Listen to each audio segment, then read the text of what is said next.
پھر ایک اور دعا کے الفاظ ہیں، اور یہ سب کی راوی حضرت عائشہ ہیں. کیونکہ وہ دعا آپ نے مسجد میں نکل کر نہیں مانگی تھی، یہ بھی غور کیجئے، غور کیجئے، ایک ایک بات پر غور کیجئے. حضور اکرم صلی اللہ علیہ وسلم نے شعبان کی رات کی تمام دعائیں تنہائی میں اپنے حجرے میں مانگی. باہر نکل کر آپ اگر آتے تو ہزاروں صحابہ کا ہجوم ہوتا. آپ گویا امت کو اشارہ کرنا چاہ رہے ہیں کہ دیکھو کچھ اوقات ہوتے ہیں اجتماعی دعاؤں کے، کچھ اوقات ہوتے ہیں انفرادی دعاؤں کے. امت کو چاہیے کہ ان اشاروں کو سمجھیں. جب اجتماعی دعا کا وقت ہو تو اس میں بڑے بڑے مجموعوں میں بیٹھ کر اللہ سے دعائیں مانگو. چنانچہ آپ نے بتایا عرفات کا مجمع، حاجیوں کا مجمع یوم عرفات کے میدان میں، بہت بڑا مجمع. اس پورے مجمع کی وجہ سے، اس پورے مجمع کی جو استغفار اور توبہ اور انابت ہے اور لبیک اللہم لبیک ہے، اور کفن پہنے ہوئے چلے آ رہے ہیں اللہ کے دیوانے مست، ہر طرف سے لوگ لبیک لبیک کے ترانہ پڑھتے ہوئے جاتے ہیں. تو جب بادشاہ کے سامنے اس کی فوج پریڈ کرتی ہے، جب اس کے فوج کے سپاہی پریڈ کرتے ہیں، سلامی دیتے ہیں، تو ایک بادشاہ کے دل کی عجب کیفیت ہوتی، عجب کیفیت ہوتی. تو یہ بھی ایک رنگ ہے. اور حضور نے مجموع میں بیٹھ کر اجتماعی دعاؤں کے اوقات بتائے آپ نے. اور اسی طرح ایک رنگ ہے اکیلے بالکل بند کمرے میں، کوٹری میں، کونے میں پڑھ کر، سجدے میں گر کر، تڑپ تڑپ کر دعائیں مانگنا. احادیث سے صاف معلوم ہوتا ہے کہ 15ویں شعبان کی رات کی جو دعائیں اللہ کے رسول نے مانگی وہ 100% انفرادی دعا.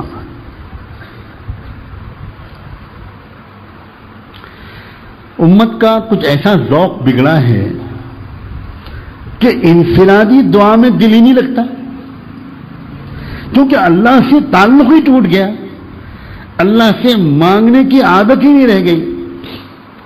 2 منٹ 3 منٹ 4 منٹ دعا کر کے سمجھ ہی نہیں ہوتا کہ کیا مانگیں.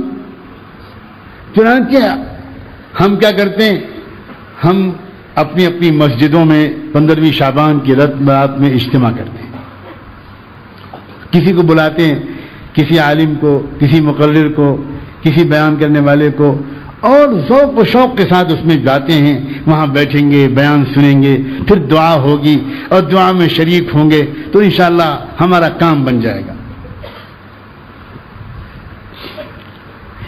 میں حرام تو نہیں کہتا، اس کو ناجائز تو نہیں کہتا، لیکن خود غور کرنے کے لیے کہتا ہوں. اگر اس رات میں اجتماعی دعا کی زیادہ فضیلت ہوتی تو اللہ کے رسول ہزاروں صحابہ کو چھوڑ کر رات میں اپنے حجرے میں دعا مانگتے.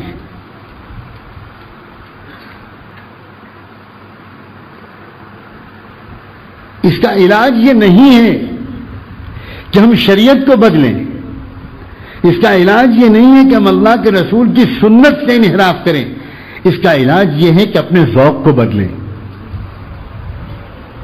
ہمارا ذوق چونکہ انفرادی اعمال کا بالکل ختم ہو گیا. یہ عجیب مرحلے میں امت اس وقت داخل ہے. ایک زمانہ تھا کہ امت کے کچھ لوگوں میں انفرادی اعمال کا ذوق تھا، اجتماعی اعمال کا ذوق نہیں تھا. اکیلے اکیلے لوگ اپنی اصلاح کرتے تھے، امت کی فکر نہیں کرتے تھے. جب وہ دور آیا تو اللہ تعالیٰ نے اجتماعی اصلاح کی محنت بڑے زور و شور سے چلوائی. یہ اللہ تعالیٰ کی طرف سے اس امت کی ہر دور میں ضرورت کے مطابق جس طرح اللہ اس امت کو سنبھالنے کا انتظام کرتے ہیں، اسی کی ایک کڑی ہے، یہ اسی کی ایک مثال ہے. اب جو دور ہے وہ اس بات پر زور دینے کا ہے کہ بھائی اجتماعی اعمال کے ساتھ اور امت کی ہر پہلو سے فکر کرنے کے ساتھ اپنی تنہائی کے اعمال کو بھی مت بھولو، کیونکہ حضور اکرم صلی اللہ علیہ وسلم نے یہ دونوں چیزیں سکھائی ہیں.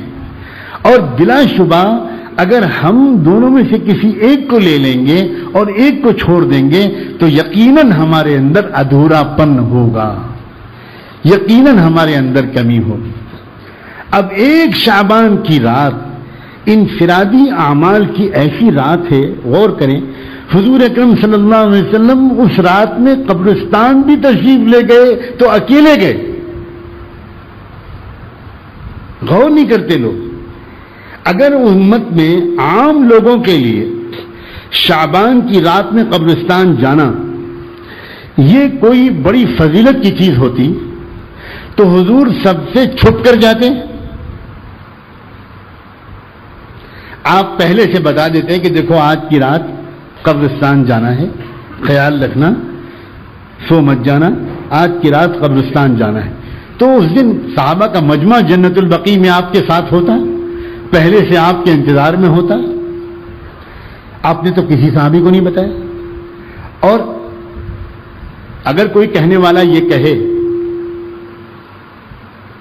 کہ نہیں بھائی اصل میں اس سے پہلے تو اللہ نے آپ کو بتایا ہی نہیں تھا، تو اللہ تعالیٰ نے آپ کو اچانک رات میں بتایا کہ اس رات میں قبرستان جاؤ، تو آپ اٹھ کے چلے گئے، اس وقت موقع نہیں تھا کہ آپ صحابہ کو بتاتے۔ اچھا بھائی اگر اس وقت موقع نہیں تھا تو اگلے دن آپ نے کیوں نہیں بتایا؟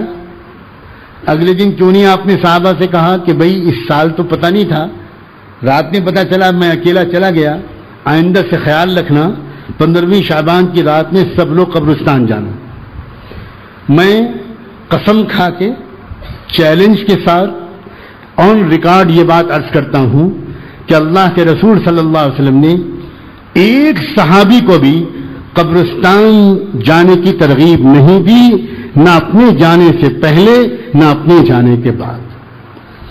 پھر ایک مرتبہ کہتا ہوں، قسم کھا کر کہتا ہوں اور چیلنج کے انداز سے کہتا ہوں، اللہ معاف کرے مجھ کو، کہ آپ نے نہ اپنے قبرستان جانے سے پہلے، نہ اگلے دن صبح، نہ اپنی وفات تک کبھی آپ نے اپنے صحابہ کو 15ویں شعبان کی رات قبرستان جانے کی کوئی ترغیب نہیں تھی۔ آپ کا اپنا ایک عمل تھا، کیوں تھا ہم نہیں جانتے، ہمیں نہیں بتایا اللہ کے رسول نے۔ اور جو بات اللہ کے رسول ہمیں نہ بتائیں، ہماری اوقات نہیں ہے کہ ہم حضور سے پوچھیں۔ کچھ مقامات حضور کے اتنے بلند ہیں اور کچھ ایسے راز ہیں ان کے اور ان کے رب کے درمیان کہ اگر وہ اس راز کو ہمارے درمیان بیان نہیں کرتے تو ہمیں کوئی حق نہیں ہے کہ ہم اس سلسلے میں کھود کریت کریں۔ اب شیطان بڑا ہوشیار ہے، اس نے یہ سوچا کہ یہ رات ایسی ہے کہ اگر اس رات میں اللہ کے رسول محمد کے امتیوں نے، ان ایمان والوں نے اس رات کو تنہائی میں توبہ، دعا، مناجات میں گزار دیا تو ان کی سب کی مغفرت ہو جائے گی، میری تو زندگی بھر کی محنت برباد ہو جائے گی۔ تو اس نے بڑی شاندار ترکیب چلی، وہ بڑا اچھا وزیر ہے، پلاننگ کمیشن کا اس سے اچھا کوئی چیئرمین ہو ہی نہیں سکتا، کیا پلاننگ کرتا ہے۔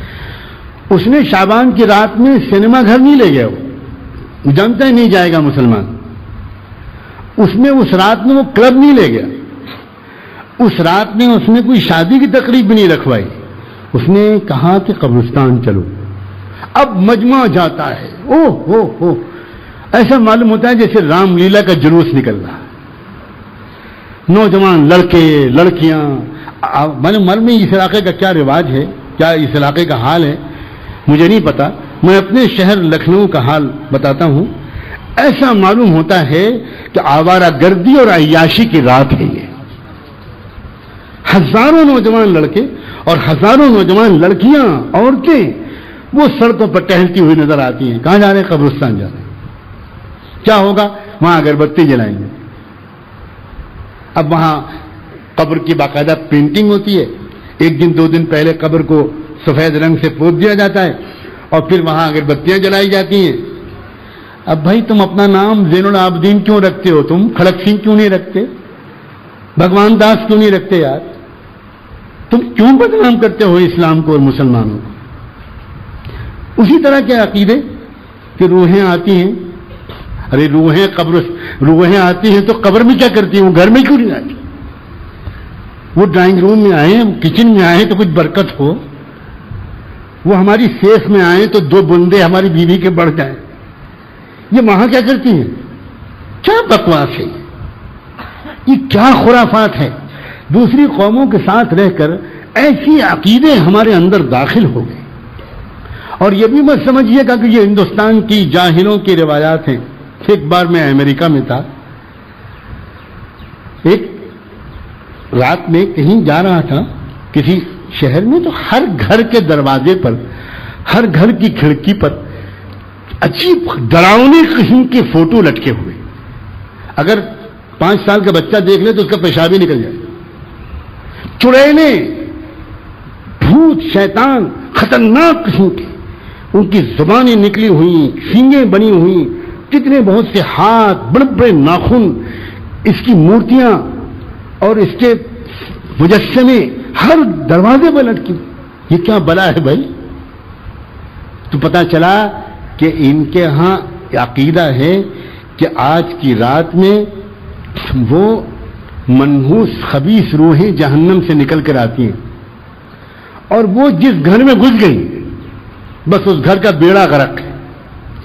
تو وہ جو لٹکے ہوئے خطرناک قسم کے شیطان دیکھتی ہیں تو وہ ڈر کے گھبرا جاتی ہے اور اس گھر میں نہیں داخل ہوتی. میں نے کہا بھائی سبحان اللہ، جیسی روح ویسے فرشتے. اللہ تعالیٰ نے دنیا ہی میں دکھا دیا کہ اس گھر کے اندر جیسے لوگ رہتے ہیں وہ کیسے لوگ رہتے ہیں. تم تو باہر سے آئے ہو نہیں جانتے، دیکھو ایسے لوگ رہتے ہیں، لٹکے ہیں باہر.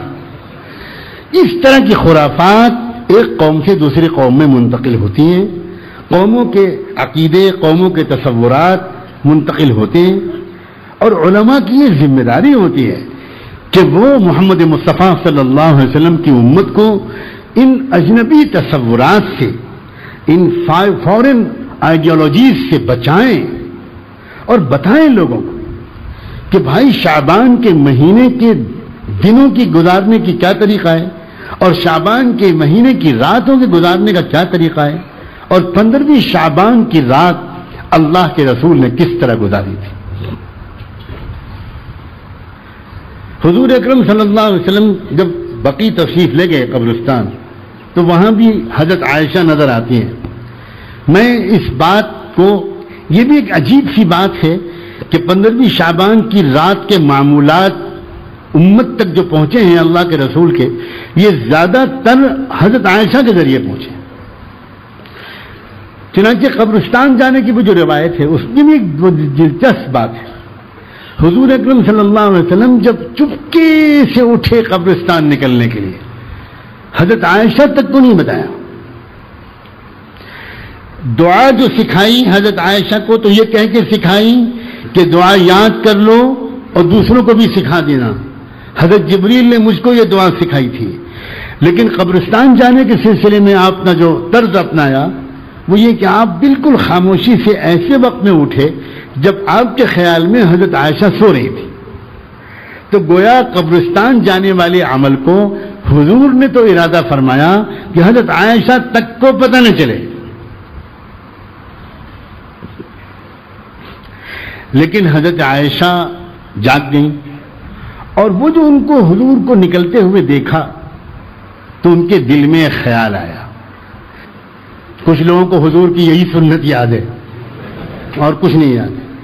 نہ پیٹ پر پتھر باندھنے کی سنت یاد ہے، نہ دین کے لیے پیروں کو زخمی کرانے کی سنت یاد ہے، کئی نکاح کی سنت یاد ہے. حضور کے ساتھ بھی لوگ مکاریاں کرنے کی کوشش کرتے ہیں. حضرت عائشہ کے دل میں خیال آیا کہ یہ تو آج میری باری، اس میں حضور کہاں جا رہے ہیں. تو حضرت عائشہ پیچھے پیچھے چپکے چلی. واہ، یہ بھی نہیں کہ حضرت عائشہ نے کوئی چیخنا چلانا شروع کر دیا. پیچھے پیچھے گئی، یہ جا کہاں رہی. تو حضور آگے بڑھتے گئے، حضرت عائشہ پیچھے پیچھے جاتی رہی، یہاں تک کہ حضرت عائشہ نے دیکھا کہ حضور صلی اللہ علیہ وسلم قبرستان تشریف لے گئے اور وہاں آپ دیر تک اللہ کی طرف متوجہ ہو کر دعاؤں میں مصروف رہے۔ اب سچی بات یہ ہے کہ ہماری اوقات نہیں ہے کہ آپ وہاں پر اس وقت جا کر آپ نے دعاؤں کو کرنا کیوں ضروری سمجھا؟ یہ آپ کا اور آپ کے رب کے درمیان کا راز ہے۔ ہمیں حق نہیں پہنچتا کہ جو بات اللہ کے رسول ہمیں بتانا مناسب نہ سمجھیں ہم وہ بات حضور سے پوچھیں، یہ ہمیں حق نہیں پہنچتا، یہ بدترین درجے کی بے ادبی ہے۔ اگر کوئی بات ہمارے لائق ہوتی تو حضور خود بتاتے ہیں۔ کیا اللہ کے رسول نے کوئی بات چھپائی ہے؟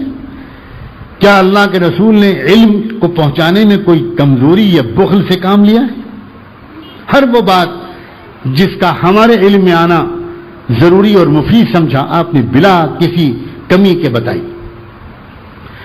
اور آپ قبرستان سے واپس آئے اور بقیہ پوری رات آپ نے اس طرح سجدے میں گزاری۔ اس لیے بہت صفائی کے ساتھ عرض ہے کہ اس رات کو ادھر ادھر ٹہلنے میں اور مجموع میں بیٹھ کر دعائیں کرنے کی کوشش میں مت گزاریں۔ اس رات کا اصلی طریقہ یہ ہے کہ جتنا ہو سکے تنہائی میں گزاریں، اور اس کے لیے تو وہ اللہ کے بندے اللہ کا شکر ادا کرتے ہیں جو پہلے سے ذکر کے ذریعے، معمولات کی پابندی کے ذریعے، تنہائی کے اعمال کا اہتمام کے ذریعے، تنہائی کے اعمال سے اپنی طبیعتوں کو پہلے سے مانوس کر لیتے ہیں۔ تو جب وقت آتا ہے، ایسے خاص اوقات لمحے جب آتے ہیں تو یہ پہلے سے بنی ہوئی عادت بہت کام آتی ہے، بہت کام آتی ہے۔ اور اگر پہلے سے بنی ہوئی عادت نہیں ہوتی تو ایسے موقع پر بڑی شرمندگی ہوتی ہے۔ لیکن میں اپنے نفس کو مخاطب کر کے اور اپنے ان تمام بھائیوں اور بہنوں اور عزیزوں کو جن کی ابھی تک تنہائی میں لمبی لمبی دعائیں مانگنے کی عادت نہیں پڑی، ان سے ایک ترکیب بتاتا ہوں کہ رہیں تو آپ اپنے گھر کے اندر، گھر کے باہر نہ نکلیں، عشاء کی نماز کے بعد اپنے گھر میں آ جائیں اور گھر میں ایسا ماحول بنا دیں کہ بچے بھی تلاوت کر رہے ہوں، بچے بھی نمازیں پڑھ رہے ہوں، گھر کی مستورات بھی دعاؤں میں لگی ہوں، آپ بھی دعا میں لگے ہوں۔ کوئی حرج نہیں، گھر میں اپنی بیوی بچوں کو بٹھا کر آپ تھوڑی سی اس وقت دعا مانگ لیں، آپ دعا کر دیں، بچے آمین کہہ دیں، آپ کے بچوں میں سے کوئی دعا کر دے، آپ آمین کہہ دیں، کچھ وقت ایسے گزار لیں، کچھ تنہائی میں گزار لیں، کچھ چند رکعت نفل میں اور لمبے سجدوں میں گزار لیں۔ دیکھتے ہی دیکھتے رات گزر جائے گی اور پتہ بھی نہیں چلے گا، اور انشاءاللہ یہ رات وہ سب کچھ دلا کر جائے گی جو یہ رات دینے کے لیے اللہ بھیجتے ہیں۔ ایک دعا کے الفاظ اور سن لیجئے۔ اللہ کے رسول صلی اللہ علیہ وسلم نے اس رات میں جن لفظوں کے ذریعے دعا مانگی تھی ان لفظوں میں ایک خاص قسم کی تڑپ نظر آتی ہے، ایک عبدیت کی، ایک انابت کی، ایک ایسی کیفیت نظر آتی ہے جو عام طور پر اس طرح کی کیفیت، بس کیا عرض کریں، ایک الفاظ ہیں سجدے میں گر کر ہی، یہ بھی خاص بات ہے، زیادہ تر دعائیں سجدے میں گر کر مانگی گئی ہیں۔ کوئی خاص بات ہے، کوئی خاص بات ہے جس کی وجہ سے آپ رات کا زیادہ حصہ سجدے میں گزارنا چاہ رہے ہیں۔ سجد لك خیالی وسوادی وآمن بك فؤادی فهذه يدي وما جنيت بها على نفسي يا عظيم يرجى لكل عظيم اغفر الذنب العظيم سجد وجهي للذي خلقه وشق سمعه وبصره۔ اے میرے اللہ، میرا دل، میرا دماغ اور میری پوری ہستی آپ کے قدموں پر پڑی ہوئی ہے، میرا دل آپ پر یقین سے معمور ہے، اور یہ میرے دست و بازو ان تمام گناہوں کے ساتھ حاضر ہیں جو میں نے ان کو استعمال کر کے کیے ہیں۔ اے سب سے بڑے اور ہر بڑے معاملے میں آپ ہی کی طرف نگاہ اٹھتی ہے۔ اے عظیم المرتبت میرے بڑے بڑے گناہوں کو بخش دے، اے عظیم المرتبت میرے بڑے بڑے گناہوں کو بخش دے۔ میری ذات اس ہستی کے سامنے سجدہ ریز ہے جس نے اس کو پیدا کیا اور جس نے اسے سننے اور دیکھنے کی صلاحیت بخشی۔ اپنی بندگی کا اور اللہ کی کبریائی کا اعلیٰ ترین پیرائے میں، اسلوب میں اظہار ہے ان دعاؤں میں۔